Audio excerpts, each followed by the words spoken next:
back to Raise a Glass. My name is Eric Lintala. And I am Hunter Danson. This is a podcast about the stories and storytellers that shape us. Hunter, as we often start most episodes, what's in your glass today? I have some chamomile tea sweetened with honey and bourbon. I was just going to do chamomile tea, and then I was thinking about having to talk about Ready Player One, and I was like, gonna need the bourbon. So That's almost like an inverse drink from what you had last week. Instead of the the honey being a major component, I don't know, and the bourbon being the major component, you kind of switch things around. Yeah, it's quite good. It turned out better than I thought it would. But what's in your glass? In my glass today, I was trying to put together like a 1980s themed drink, but I gave myself too little time, and I didn't have any squirt or any of the unhealthy things. So I have some amaretto and rum chata in a glass together. Ooh, It's amazing. It tastes like very nice. like almond ice cream, really. All right.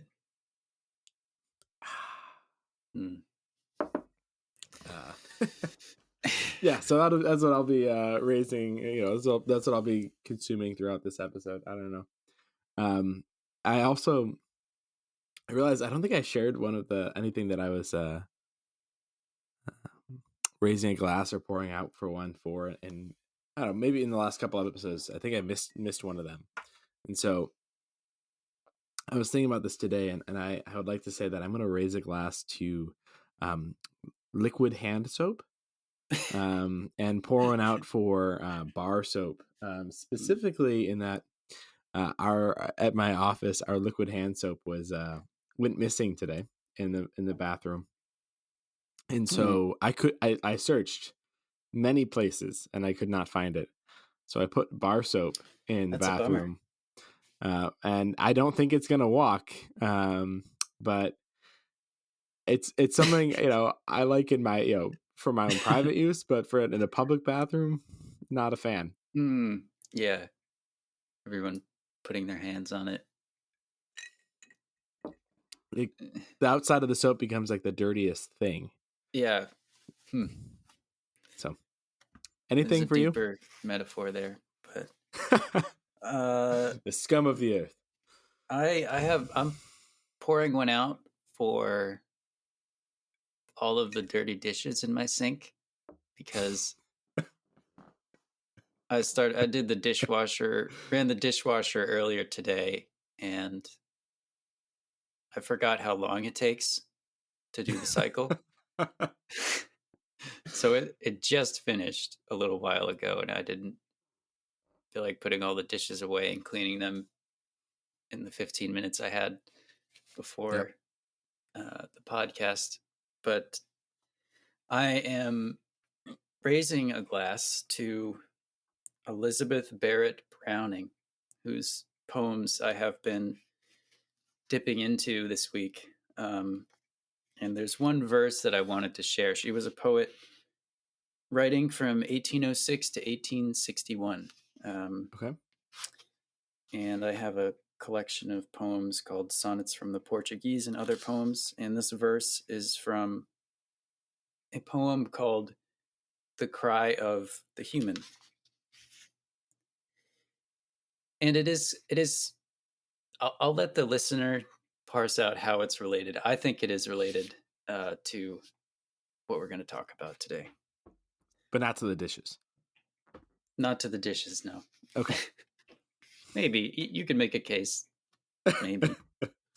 I don't know. The plague of gold strikes far and near, and deep and strong it enters. This purple chimar which we wear makes madder than the centaurs. Our thoughts grow blank, our words grow strange. We cheer the pale gold diggers. Each soul is worth so much on change. and marked like sheep with figures. Be pitiful, O God.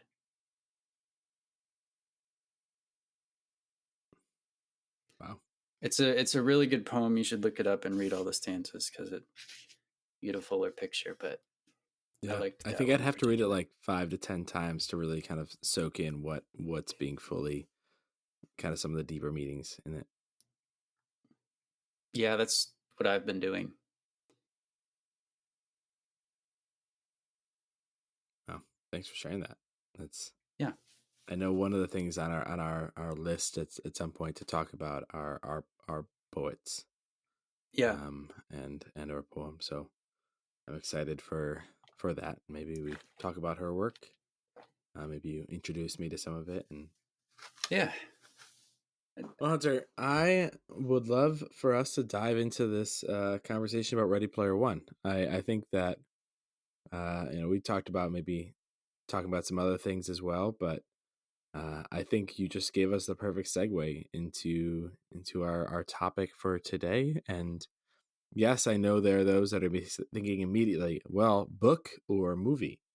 Um, we are going to be starting by talking about the book, but we have also both rewatched or watched for the first time the movie in the last week. I might have just finished it for the second time about 5-10 minutes ago. About 20 minutes now. So we'll talk about that. Yeah, I know, Hunter. You and I kind of have a different type of approach to this movie as we have had to some of the others that we've talked about. This book, sorry, this work, Ready Player One, in that we might not be as quick to raise a glass to this, and I know we fall on slightly different parts of the same side of the spectrum in relation to this work. But before we, what are your thoughts? How should we be approaching this book? How should we be approaching this conversation today? uh, well, my first reaction is I don't know if I should be approaching this book again. uh, because I have a pretty strong uh, reaction to Ready Player One, and it is not a positive one. I'm going to try and talk more about what Ready Player One makes me think about in our society, in publishing and prose and that kind of thing, because I think that's a more productive discussion than trying to pick it apart. There's lots of quote unquote resources you can find that pick apart the book, but I don't think like here's I was thinking about what I was going to say, and I think what I settled on was Ernest Cline. Let's make an agreement. I won't waste your time, and you're not going to waste any more of my time. And that's kind of my after this podcast. My relationship with Ernest Cline is it's going to be cutting off, and that's fine. It's fine. And if you enjoyed it, that's I'm glad you enjoyed something, but I didn't. So and don't worry for those who are thinking about this. I enjoyed many parts of this work, and so I'll be quick to come to defense of that which I would argue is defensible. yeah. So yeah, but you'd also mentioned at one point, Hunter, like the goal of our podcast is the stories and storytellers that shape us. Right. And so kind of exactly what you're just saying, right? We're not here. The goal of our podcast isn't to say this is an 8 out of 10, a 4 out of 10, or whatever.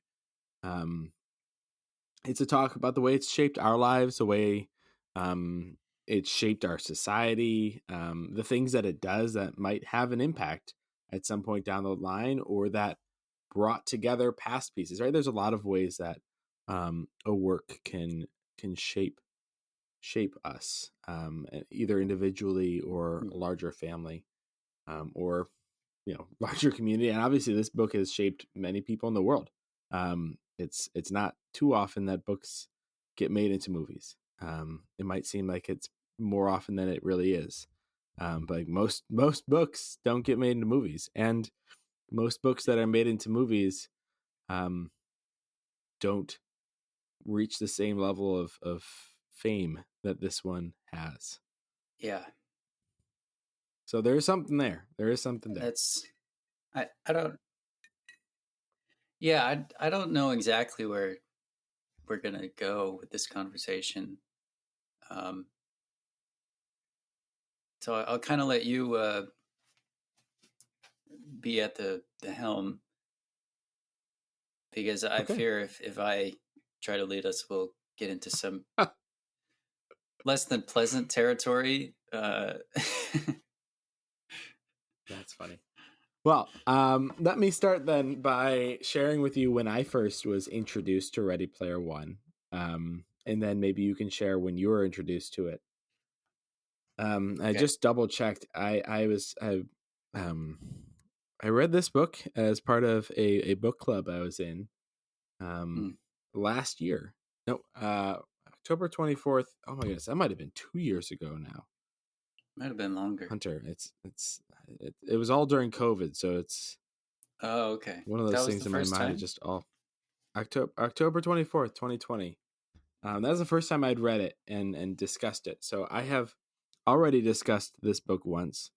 And when I first read it, I did an audiobook, an Audible, which has Will Wheaton as the reader of it. And I listened to it again this week with Will Wheaton again, in the voice. I actually was introduced, I think, to the movie before I was introduced to the book, which is not Oh. normally my way of going about it. But I will say this. I had a probably 2 to 3 hour discussion about this book 2 years ago this month, and I don't remember any of it.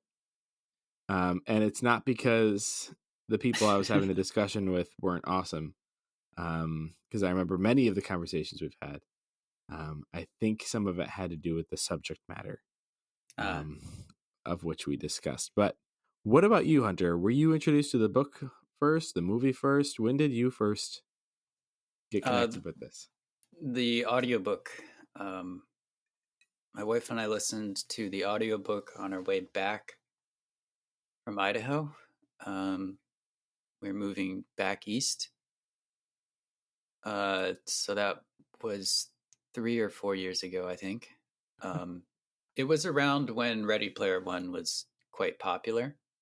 Okay.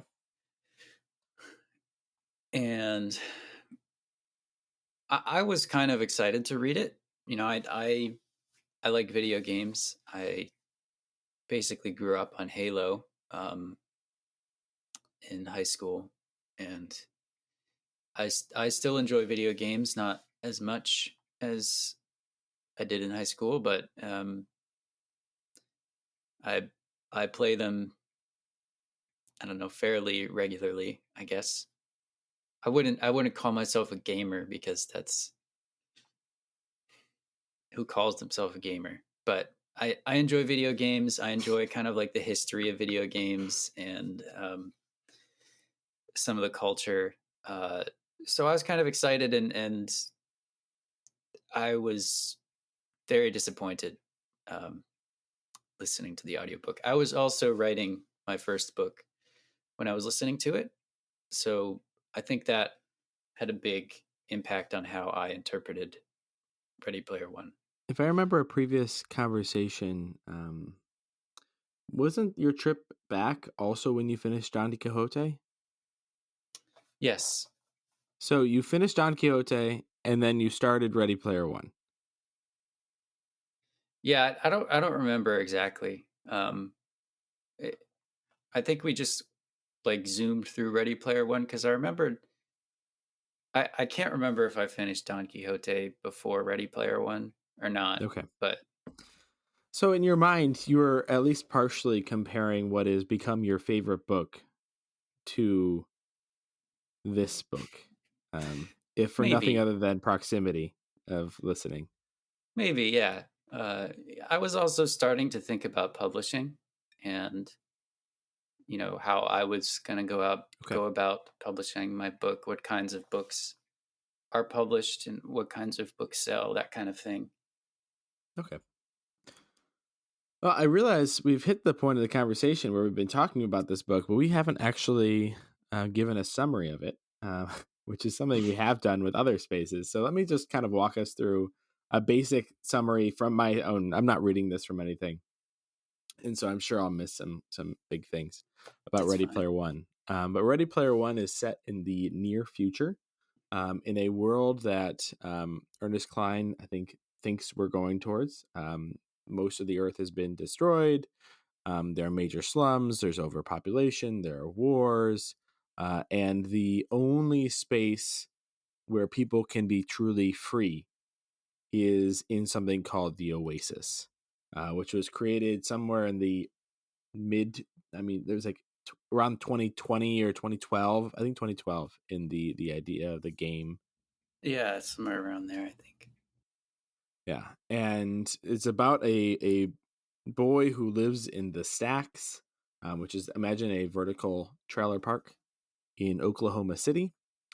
His real life name is Wade Watts. He's an orphan living with his aunt, who's kind of not the best. But his real name, who he really identifies as in this book, is Parzival, named after Parzival, who was a knight who found a sword or something with Arthurian legend. And so it Yeah, follows his story. Holy Grail. Yeah, okay. It follows his story as what is called a gunter, which is a shortened version of egg hunter, as he is finishing up high school and then becoming a full-time gunter, trying to discover the Easter egg hidden in the Oasis by its founder, who has since passed away. When he died, the founder of the Oasis um, decided to give away the entirety of the Oasis to whomever found his Easter egg. And so he hid keys in the game. And these Gunters, 5 years even still after the creator died, are still trying to find them. And so Parzival ends up being the first one to successfully obtain the first key, which shoots him from nothing to fame, from lame to fame. And throughout the rest of the story, we follow him as he interacts with the bad guys, who are called the Sixers, because instead of being a character in this game in the Oasis with a name, they're named after their six numbers in a row, by a guy named Nolan something or other, Sorrento. Nolan Sorrento, and The Suxors. yeah. And there's a lot of things that happen in this. There's a lot. I mean, this is a pure 1980s. What's a nice word for this? I know, not nice words, but If you like if you nostalgia love the trip. yes, pure 1980s nostalgia trip. So the more you know about the 80s, the more this is for you. And so these Gunters following what is the name of the creator of the Oasis? I just forgot his name.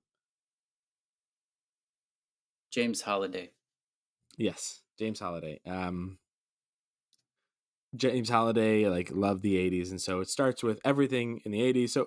So this thing covers everything from Dungeons and Dragons to Pac-Man and classic arcade games to music to movies, Monty Python, you name it from the 1980s, it's probably in it. Anything Ernest Klein. Basically everything Ernest Klein loves.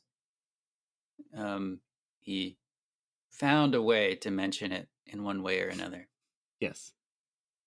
And so that's kind of the basics of it. This guy Parzival ends up in the game. Him and four other Gunters become well known for finding the first couple keys. They become known as the High Five because there's five of them. and the Sixers are trying to kill them both in the game and in real life. They succeed to different degrees with some of the characters until in what is definitely, I mean, we're a spoiler filled podcast, but it shouldn't be a spoiler until they succeed and Parzival gets the key, gets the egg, and Yeah. um, And the girl. and the girl, The money. and yeah, he gets everything. At which point you think they're gonna live happy ever after until you read Ready Player 2. Oof. I'm Did I still miss anything? amazed. No, I'm still amazed that you read Ready Player 2.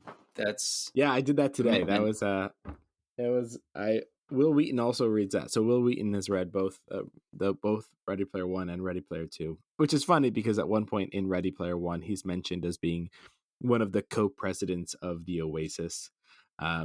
Because everybody loves him and he protects people's rights and the freedom Eh. and rights of people in the game. Yeah, that's what I'd say is probably a pretty accurate depiction. I was trying not to give away too many of the details because there's because honestly, what I think is best about Ready Player One, and I think the reason why it's shaped the ways in which like it's positively shaped me, and I think the ways in which it's shaped our society is I think that Ernest Cline had really creative ideas that both within like the idea of the Oasis, which is kind of where people are leading to, but then like at different points in this book you enter into movies and like play the parts of different characters, or you'll enter into a two-dimensional video game, but it will all of a sudden be three-dimensional. I think he had like these a few really really good ideas that I really enjoyed and I think are really interesting to people. And he put it in a story that is a come from behind, cheer on the nobody until they beat the stick it to the man and beat the bad guy, which is a very typical story arc. And an overplayed story arc, I would argue. And well, why don't you go? Why don't you go to that, Hunter? What are your responses? What does that make you feel? What are you thinking? I would say he had creative fantasies about what he would want a virtual reality world to be, because he's not writing in a vacuum. I mean, I don't know if he read any of the previous books about virtual reality, of which there are many. Notably, ones that I have read are Snow Crash by Neil Stephenson and Epic by Connor Kostick, both of which I recommend. Because I think well, for one, they aren't just about video games and how great they are. They are wrestling more with how humanity would interact with this kind of technology. And Ernest Cline does that sort of like as asides. And then he just goes back to Wade knowing everything about the 80s and being awesome and getting everything that he wants, and doing anything that he wants in this Oasis. And I guess you could tell from that little bitter aside about Wade, the thing that ruins Ready Player One for me is Wade, aka He is not a likable character.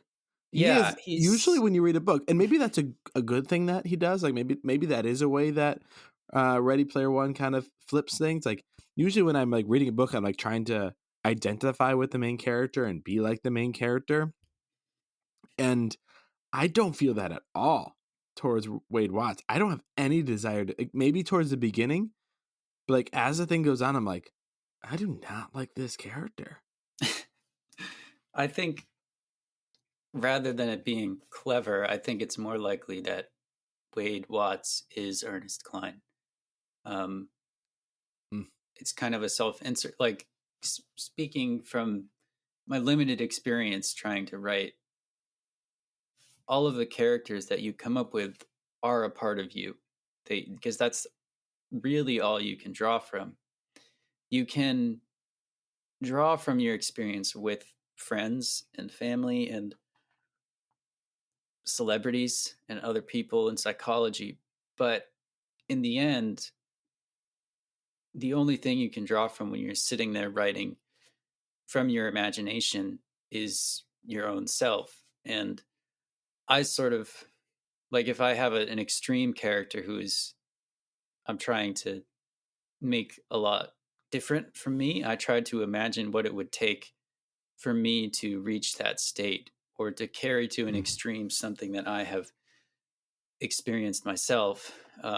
Like, I've never been in front of a gun, staring down a gun, but I have been in accidents and things and had some adrenaline, and you can kind of carry that to an extreme to kind of get an idea of what it's like. But back to Ready Player One, I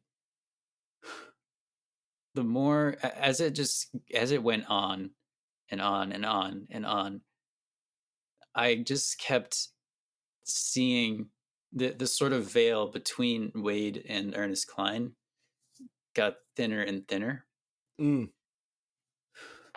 because there was one scene in particular that I enjoyed, which was the one where he is playing joust against the Oh, Lich so fun. in yeah. It's I didn't early on reread too. yeah. I didn't reread the whole book for the podcast, but I reread that section, and I read a few other sections, and then I tapped out because I couldn't take it anymore. But I really liked that section where the Lich is just like, you know, good game, and that's a great scene. Um, Mm-hmm.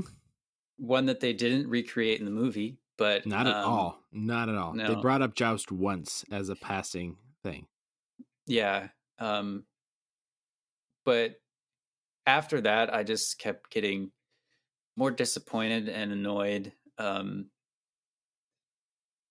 by the prose, by Wade, who he learns zero lessons, and despite being an underdog who you have every reason to root for, you I am hard pressed to find someone who roots for Wade. Um, So I would argue that if it's between Wade and Nolan and like the Sixers, everybody sure, roots for Wade. But if it's between sure, Wade and like yeah. any of the other of the high You, five, like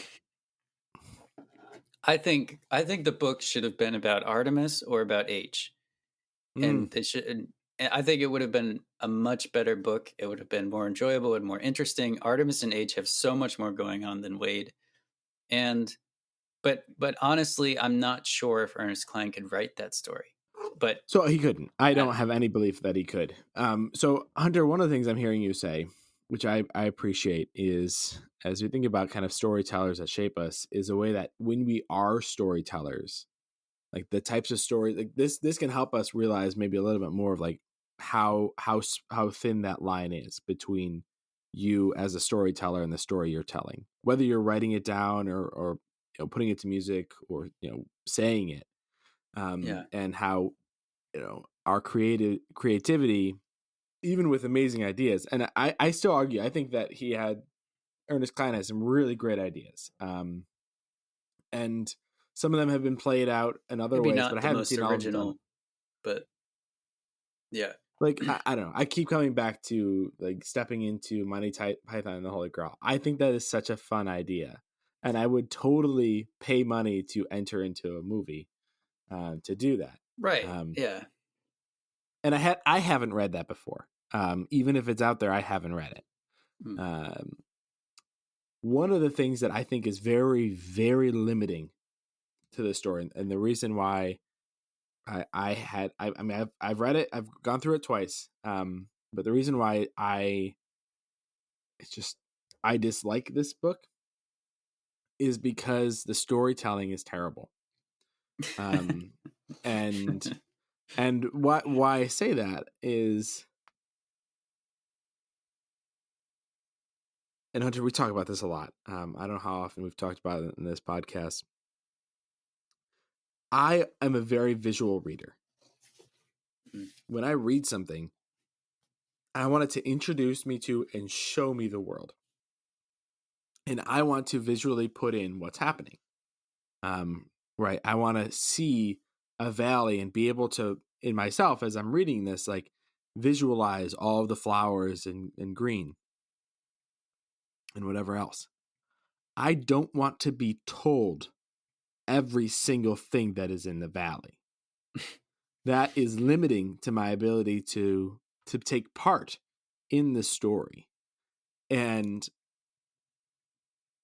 this book is not only full of lists of 1980s nostalgia, but there's also, it tells you absolutely everything that is going on. So like, instead of saying Wade Watts, and I'm working from memory, like, and like stepped out of the back of his building in the stacks and scurried down all the different means to get to the floor, to the bottom, to go back into his hideout.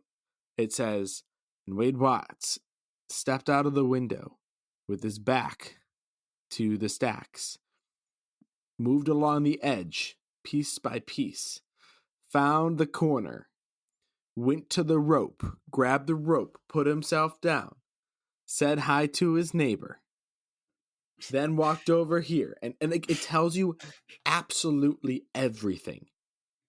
And it's like, it's a waste of words. And it limits the ability to be able to visualize. And I don't know if that's an editor challenge. Like, I don't know if he had a different editor, maybe that would be not part of the problem. But it's that it gets really old. Like after, especially, halfway through the book, and you're just still getting every single detail told to you. And along with those details, you have little gems like descending these metal platforms always reminded me of old video games like Donkey Kong or Burger Time. And he wastes no opportunity and creates his own opportunities to insert any reference that he possibly can. And yes, there is a literal, like, it's at least 5 pages of a list of just the things that he has, all of the movies that he has watched, all of the TV shows, all the video games that he's played. And his way into this is talking about how he's been doing research, quote unquote research, for the holiday, finding Holiday's Easter egg. And it's a literal list. And it's just, it's like, oh, I see you. I also watched this. I also read this thing. Like, to the fans. Like, if you came of age in the 1980s, like, you're gonna love this book. Because the thing though is, like, either you're gonna love it or you're gonna hate it because it's pandering to you.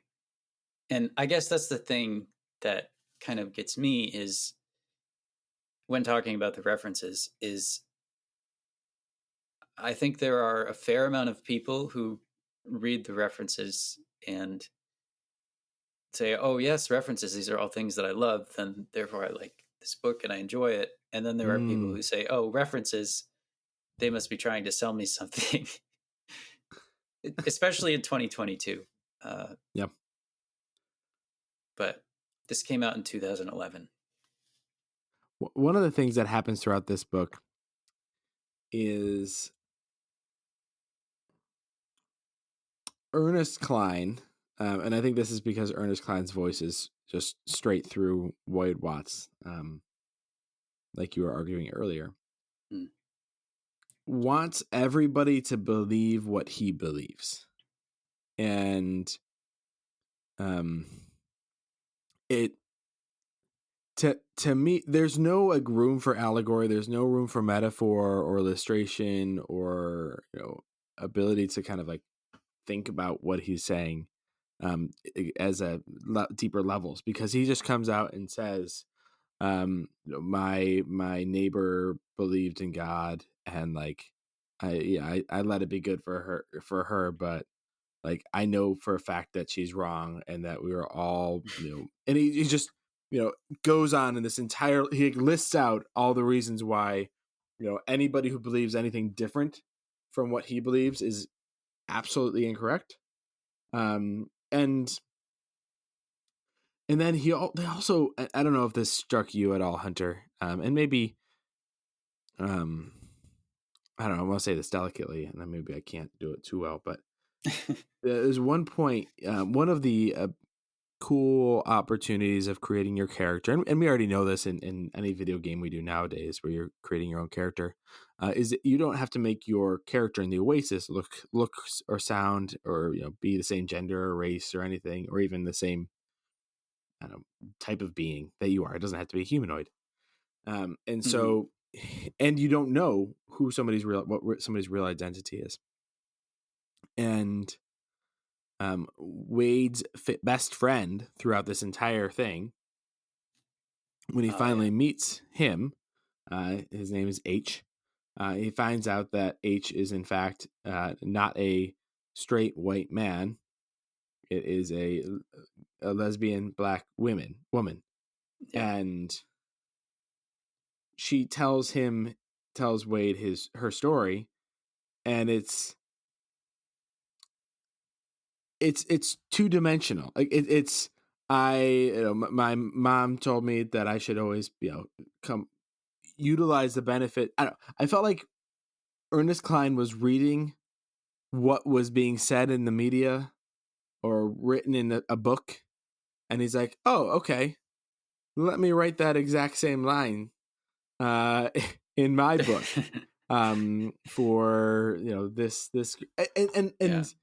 and to me, I was like, I'm sure. I mean, it could be the case that some people read that and like felt like seen, and or heard from what Ernest Cline was doing, and that's great. I read that and I just thought there were so many other ways in which the unveiling and the story behind the unveiling could be like made more complex and thus personal, and thus like less of a showboating, oh wow, look at how accepting Wade Watts is, and more about H and who she is, because that's like every character that's introduced and like interacted with is meant to show how cool Wade Watts is, or how he has changed, and I'm saying this with air quotes, when in reality you're like, I just don't think this guy has. Yeah, and another reason why I think the book should have been out, H, because imagine if you're reading the whole book from H's perspective. Oh man! And H never talks about her actual real life identity, and then you find out, 3/4 into the book, H's actual identity, and that would be really interesting and really worth exploring. Yeah. But again, I don't think Ernest Cline is interested in developing the kind of or putting the work in to make that happen in a book. At least not this one. You're gonna have a blast if you ever decide to read Ready Player 2, which you've already said you haven't. No, I am not. Ernest Cline spends a lot of work trying to be like retroactively lift up H and the fact that she is black and lesbian. Like he spends a lot of time. Like they go to an entire planet that is just about Prince, where where Wade has absolutely no idea what's happening at any point, because H is bringing him through the entire planet, and like, and then like going on like, and it's I don't know, it's 20-30 minutes of Will Wheaton reading, so it's probably a long chapter, and it's just, and then at another point they go onto a Lord of the Rings Jeez. based or Tolkien based planet, and the entire really monologue that H has is about how there aren't any black people in any of Tolkien, and how that's, problematic, and yeah, totally it is. I mean, and that's actually one of the things we talked about in Rings of Power, and how Rings of Power is changing, and people's backlash to that. It's just absurd. Yeah. But it's just like, what are the easiest things for me to like? It's, I don't know. It to me, as I'm reading, I'm like if you're gonna broach these topics, like give me like a real complex like thing happening, instead of just like spouting out whatever the current things are that people are saying now, like when the book is written. Mm-hmm. Yeah, it really smacks of tokenism, uh, That's the word. especially because Wade just goes back to calling H him, um, and like just goes back to thinking of H how he always thought of H, which is a white male. It has like zero impact on their relationship, which is, I think, a marker of like colorblindness, where you can say, "Oh, I'm not racist. I'm colorblind. I don't see color." But that's kind of ignoring, completely ignoring someone's race is can be a form of racism. Um, Mm-hmm. and Ernest Klein doesn't have any interest in exploring that. No. Nope. So It is his to quote Ernest Klein himself. If I were to give a review, like a one sentence review of Ready Player One, I would say Lame-O-Rama, beyond lame, Highlander 2 lame, from the man himself. oh my goodness, I want to give us a little bit of airtime as to the positive aspects of this book. So I um talked with both my dad and my sister, who've read and enjoyed Ready Player One, Hmm. and both the book and the movie. And I asked them, like, hey, like, I did that this week. I asked them, like, hey, what did you like about this book? Like, what is it that sticks out to you from Ready Player One? And obviously we talk about the stories and storytellers that shape us, and we haven't talked too much about the way it shaped us personally. But they both, like, independently, and they're in the same room, then they agreed upon it, said that one of the reasons they like it so much is because a lot of it happens in the city of Columbus, which is where Oh. my sister is born, where my parents lived for a while, where my brother was born. I wasn't born there. My family had moved back to this area by that point. But they, like, that was like, still to me, like, even though I haven't ever lived in Columbus, I've visited a few times.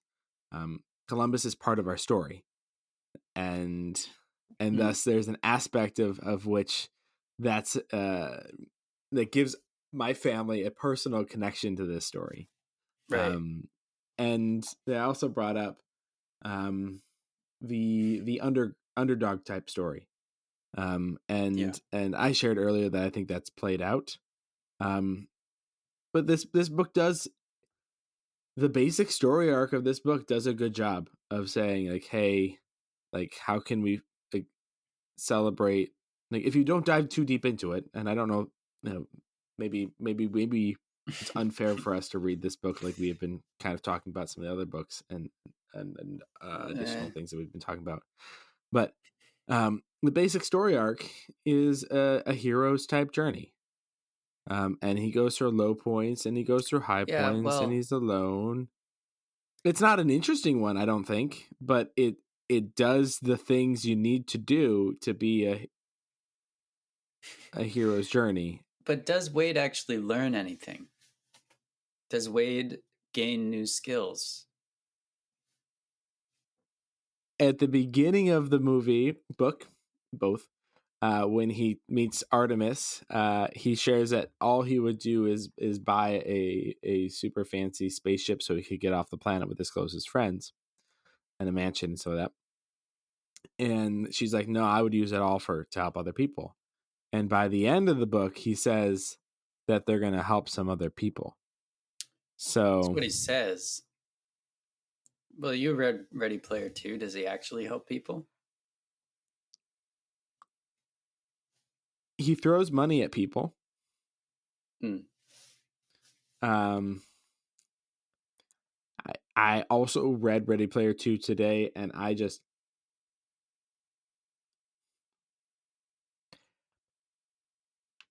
I don't have anything positive really to say about it. It was just, it kept going. It this so I I feel see like what both you of mean, these though. books. I see what you're trying to say, because, like, on the surface, the general story arc is an underdog story. But I guess the thing, you know, anytime you write a book, you're publishing it, you're putting the words out there, and you can say, "Oh, it's just a fun book that um, people can just use to pass the time," and that's fine. But personally, I'm interested in a lot in more than that, and I think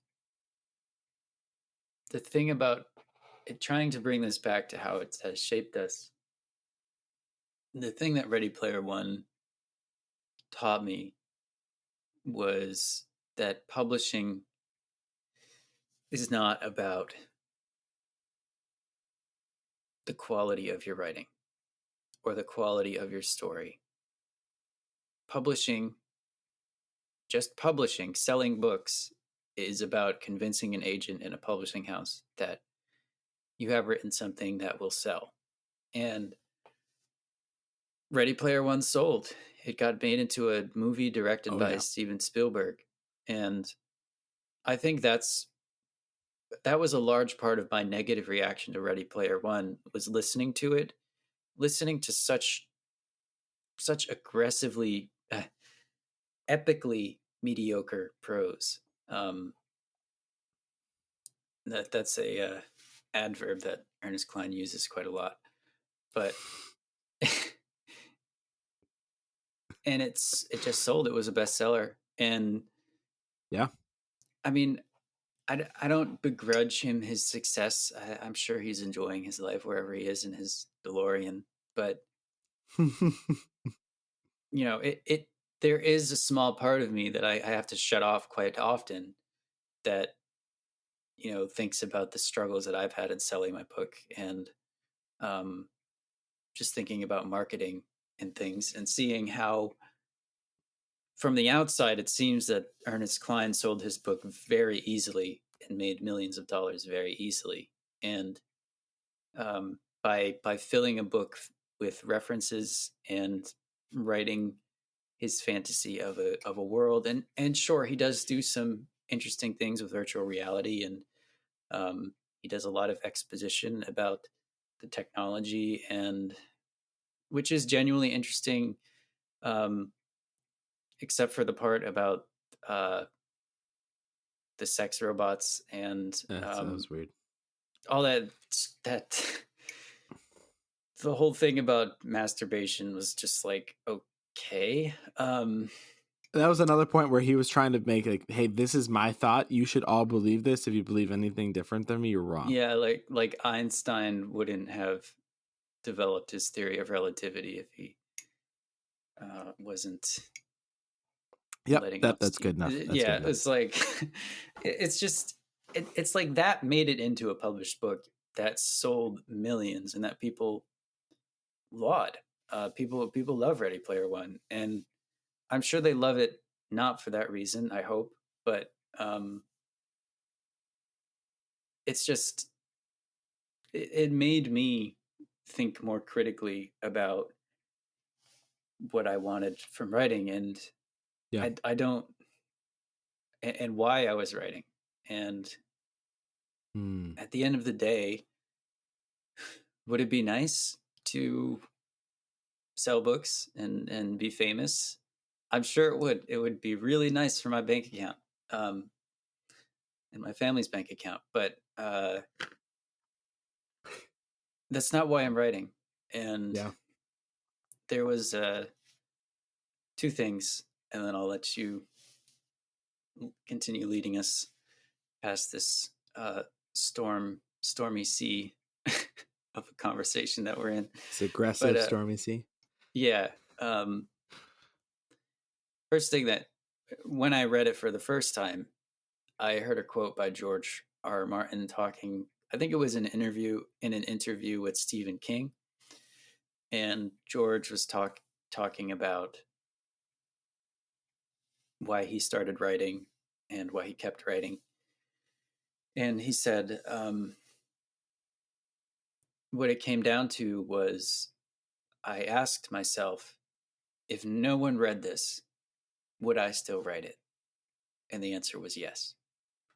Mm. And the Yeah. answer was Brandon yes. Sanderson. Yeah. Brandon Sanderson says something like that too. And the answer was yes for me. And um, the other thing is something I read last night in the diary of Virginia Woolf, who wrote To the Lighthouse and The Waves and Mrs. Dalloway. Doesn't Ernest Cline doesn't really, his prose doesn't deserve to be mentioned in the same breath as Virginia Woolf's, but and I hope that doesn't sound elitist, because like, just please give her a chance. Like, we'll talk about her a different time, but on a different podcast. But she said how when she sat down to write, when she did it without praise, like if she had just recently published a book and she wasn't being praised in the reviews and stuff, it would affect her for about 30 minutes, and then she would just keep writing. It would be just as enjoyable as and worthwhile as before. And if you at the end of the day, I think if I needed someone's praise and validation to write, then I think that I was probably choosing the wrong passion. Hmm. Thanks for sharing that, Hunter. Yeah. Yeah. I think of Ted Lasso. One of his quotes from Ted Lasso is have the memory of a goldfish. And that's kind of what I was thinking when you said the 30 minutes. Yeah. You forget it and keep going. Yeah. And, let go of bitterness and envy.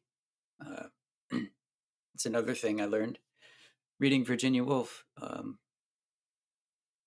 room of one's own. Mm. Hunter, one of the things you mentioned in your as you were just sharing is that this book, sold and Steven Spielberg made it into a movie, and Yeah. I would love to talk about that movie. It's so interesting watching it and rewatching it right after I'd read the book, because the last time I watched it was before I'd read it, and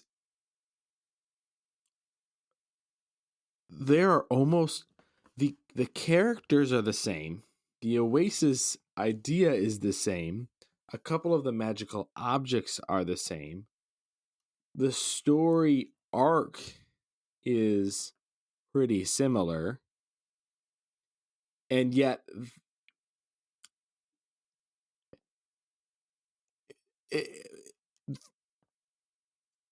they're not similar at all.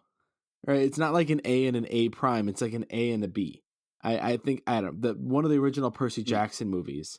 When I watched it right after reading the book, they made a decision to change the way that the sword comes out of this pen. So character Percy Jackson has a pen that can become a sword, and in the book he uncaps the pen and it becomes a sword. In the movie, he clicks the pen and it becomes a sword. That's a change from what I call like A to A prime. It's a difference. It's a difference that annoys me as a reader because I'm like, yo, you could have just done it the other way. In Ready Player One, the book, the first key is found through a Dungeons and Dragons simulation or like reality on a planet where Wade Watts is in school. In the movie, the first key is found in a drag race with all of these monsters like King Kong and other things trying to destroy the characters. There's no such thing in the book of that. It's still a cool idea. But from that point on, I think some of this had to do with the rights that they were able to get. Like they got rights to The Shining, instead of getting rights to Monty Python and the Search for the Holy Grail type thing. Well, like I don't get it though. I read a little I read some stuff, like some interviews and things about the movie, and I guess Steven Spielberg just sent some messages to people asking if they could do stuff. And a lot of them said yes, because he's Steven Spielberg. That was how they got The Shining, I guess. And honestly, that was my favorite sequence, was the Shining part. But it was also, the whole movie itself for me was kind of tainted by my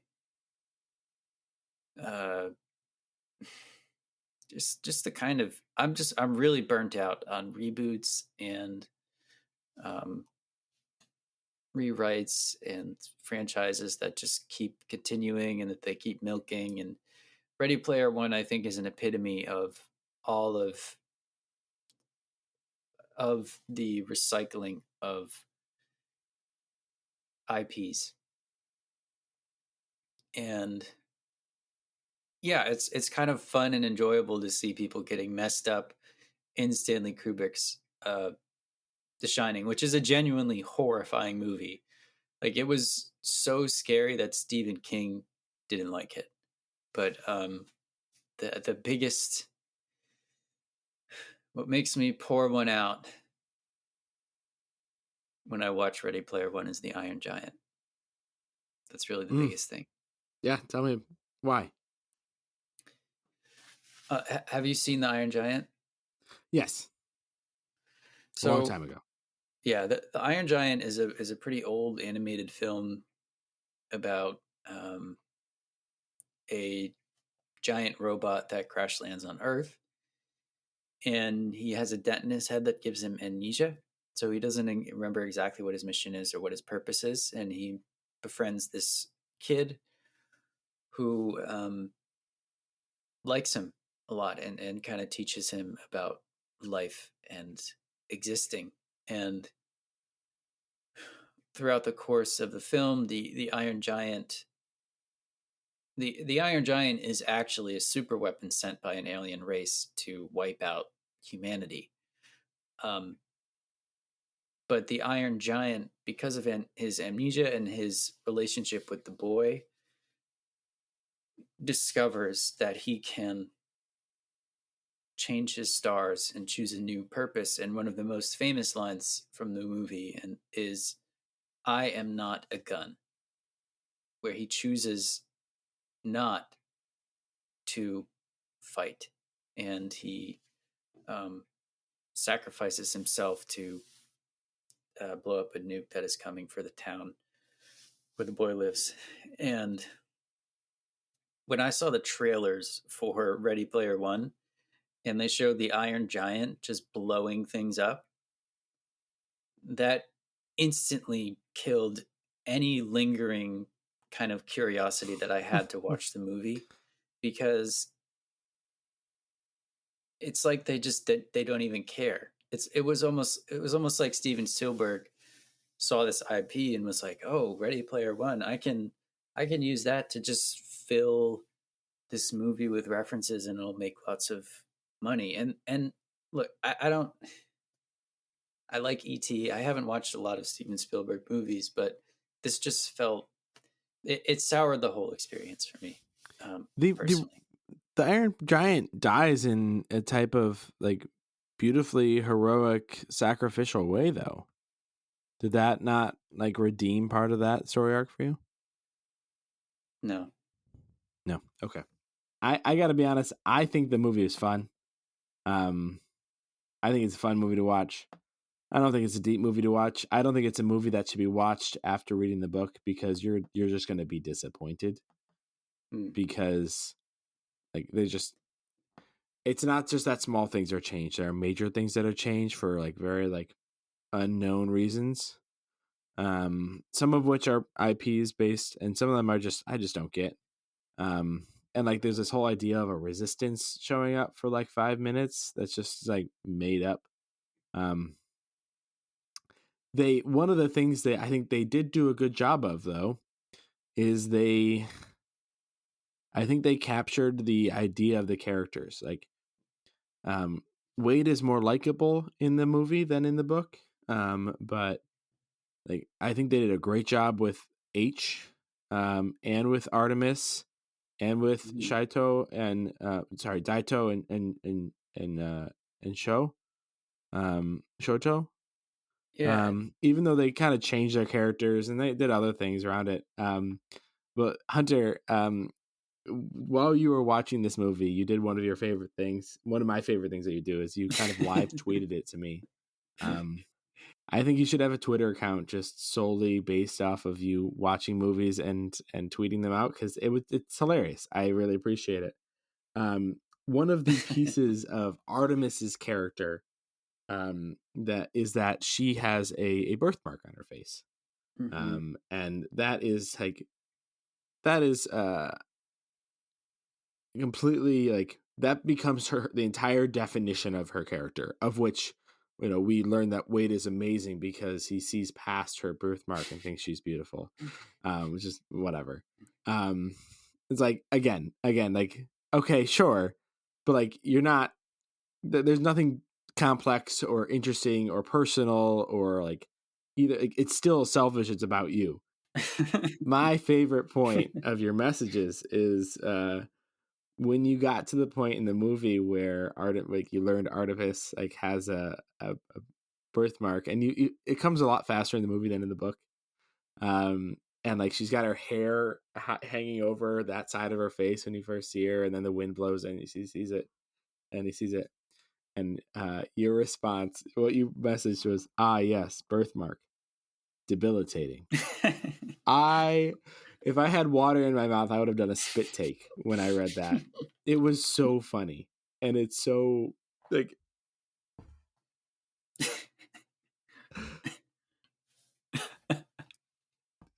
you nailed it. You nailed it. Thank you.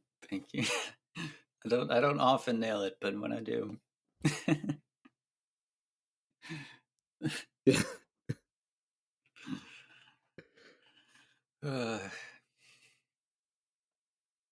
Where are we going with this?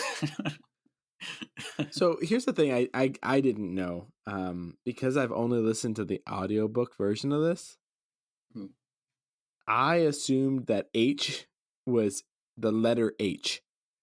Oh. Like that's but it's AECH. Yeah. Why? Shrug. I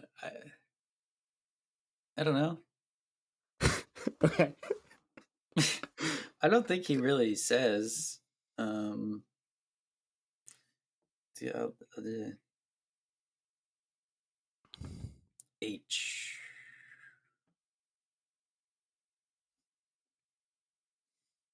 Like I thought that was the reason. Like it was H because he went by like he H started calling Parzival Z, and so I just assumed because Mm-hmm. H went by H, but I assumed it was a letter H, not the like attempted phonetic Yeah, spelling of H.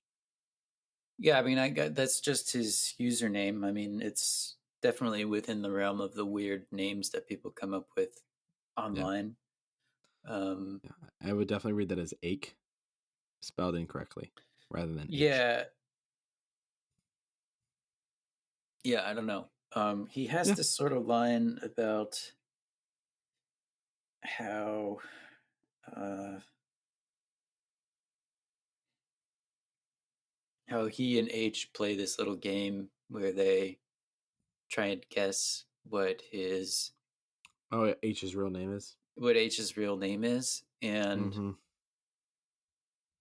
I think that little section is a good example of how you're talking about how he tells you the story, um, because rather than write some witty, somewhat interesting dialogue that explains intrinsically this game, he explains the game in 5 sentences, uh, Mm-hmm.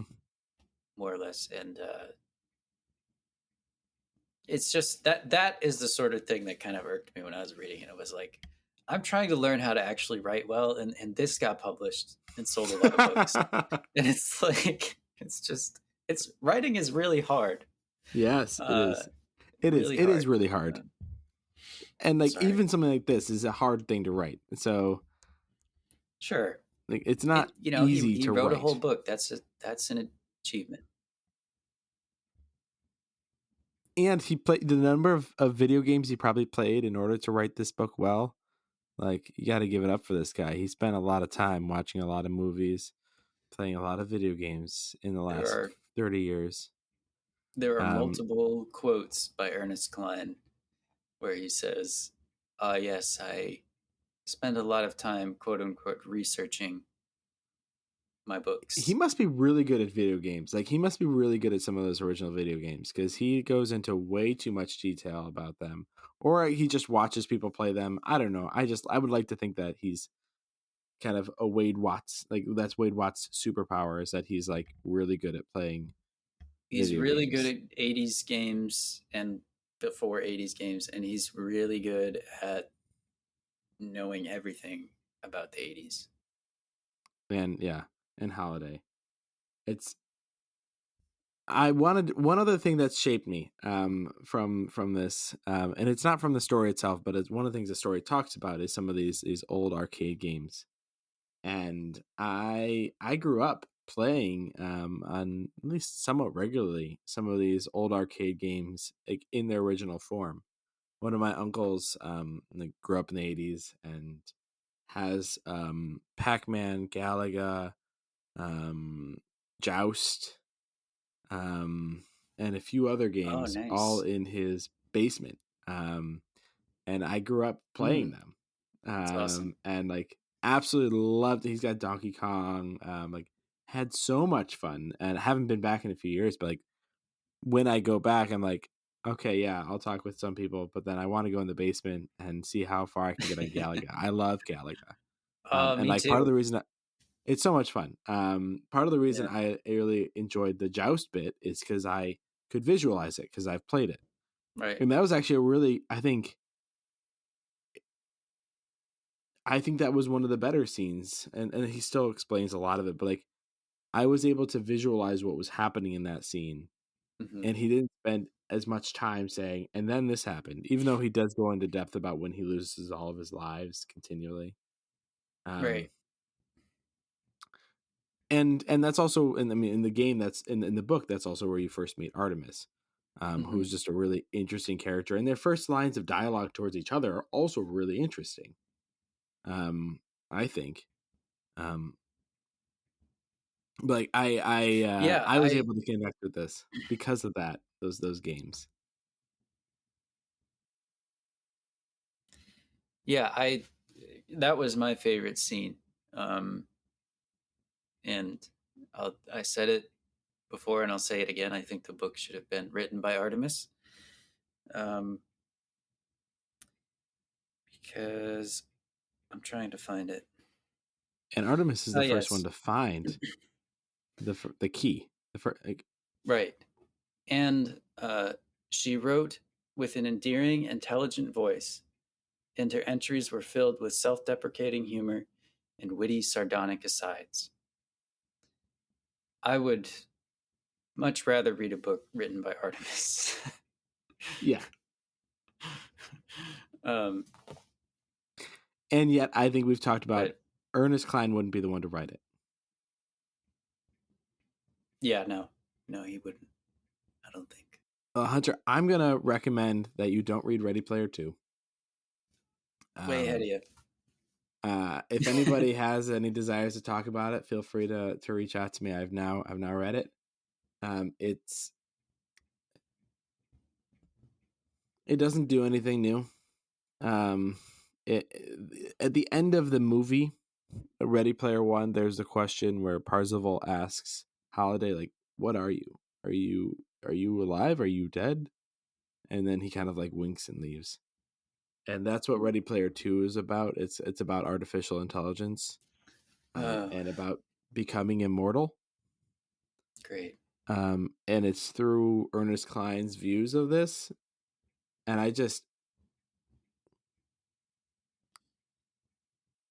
his skill set. He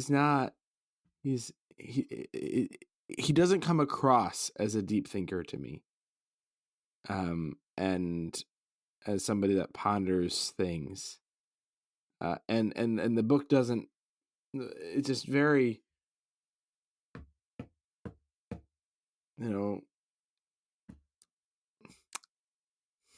it's like, eating stale Twinkies. toast. Stale toast, even worse. Yeah. Oh no, we went very different ways. Sorry. It's the things that made the first one unique, when carried on to the second one, stop making it unique. Right. It stops being it's way past Ready Player One's cultural moment. Yeah. Right. I do think they'll make Ready Player 2 into a movie, though. Based off how much Ready Player 1 sold.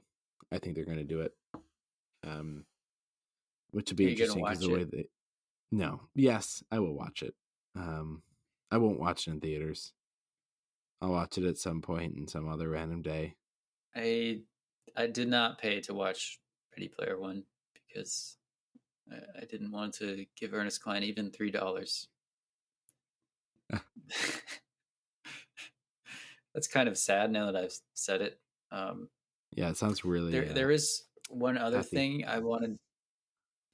Yeah, there is one other thing I wanted to mention about how not Ready Player One itself, but a review of Ready Player One shaped me. And this is a review by some random YouTube channel / website called Hey Poor Player TV. And it's called The Second Opinion on Ready Player One. And it is written by a guy who is far more entrenched in the geek and nerd culture that Ready Player One should appeal to. And his whole thesis is about how Ready Player One is the worst thing that has ever happened to nerd culture. And I don't necessarily agree with all of his points and the kind of extreme tone that he takes for a lot of it, but I think it's definitely worth reading / listening to / watching, because it is by someone who knows a lot about this culture and who maybe knows more about it than Ernest Cline does.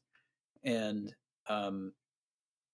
he talks about how Ready Player One is an example of the worst kind of gatekeeping, because Wade puts people down, and people cheer him on as he puts people down for not knowing about the 80s and this culture. And he puts people, and the whole idea of people not making new art because they're obsessed with the 80s because they want to find $1 trillion is incredibly depressing.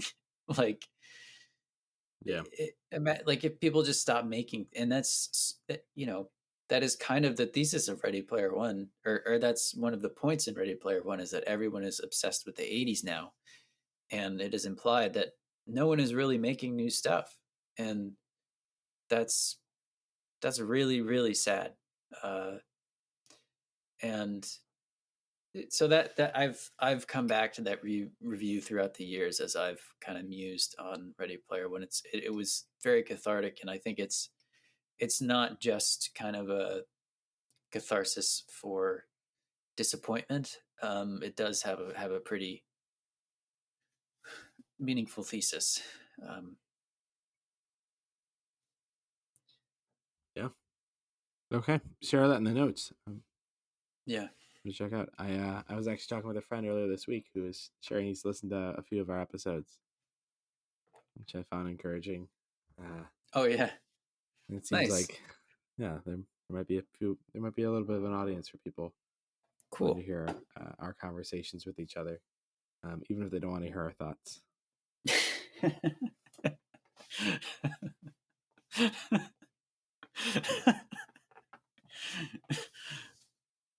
Sorry, I'm laughing too much. No, it's appropriate. I think I'm that hilarious all the time. So, well, you know, I laugh internally at a lot of your jokes, so consider this kind of paying back the debt. Oh, thanks. You're welcome. Well, Hunter, I think we've hit that point in the episode where we're about to sign off, and I don't have a witty end sound effect. I outside of just kind of thinking all the times that all the weird sound effects that can happen when people transport to a place. Maybe we should end with the TARDIS sound in the background, or something else that's super 1980s, DK's noise, or yeah. There's too many choices. Do you like the 80s? I wasn't alive. I enjoy many video game. I mean, I talk about the arcade games. I recognize many of the. I know many of the references that were brought up in this. But I also enjoy modern things, and I mean, I like the early 2000s. I like the 2020s, even in the midst of their major challenges, because I still think there's some incredible art and music coming out. Yeah, and I'm so excited for some of the movies that are going to be coming out soon too. You? It's weird. I love certain things from the 80s. I really love Styx, which was a band that was making a lot of music in the 80s. They're one of my first loves, first music loves. Listening to Styx made me want to learn how to play guitar. And I don't really play guitar like Tommy Shaw does. Probably more bluesy, but just listening to Styx and their tracks and the guitar solos made me want to pick it up and stick with it. I do enjoy old video games. I hacked a Wii and put a bunch of retro games on it, and I've been kind of dabbling every once in a while in these old games. We had a Galaga cabinet at our ski mountain that we used to play a lot after training and ski races and stuff. So there are certain things, but in general, the kind of big hair, big money attitude is something that kind of grates on me. Yeah, okay, I get that. Well, it's been a lot of fun talking about this with you. To talk about, we had one of our first adaptation conversations And I'm excited to continue those going forward as we talk about more books that have been made into movies and TV shows. Because I think that really speaks to something's impact on the culture. If it's been made into multiple different adaptations, often that comes with an increased impact as a story or as a storyteller. Yeah. On the world. I agree. Well, until next time, Hunter, I gotta go. All right. I'll see ya. See ya.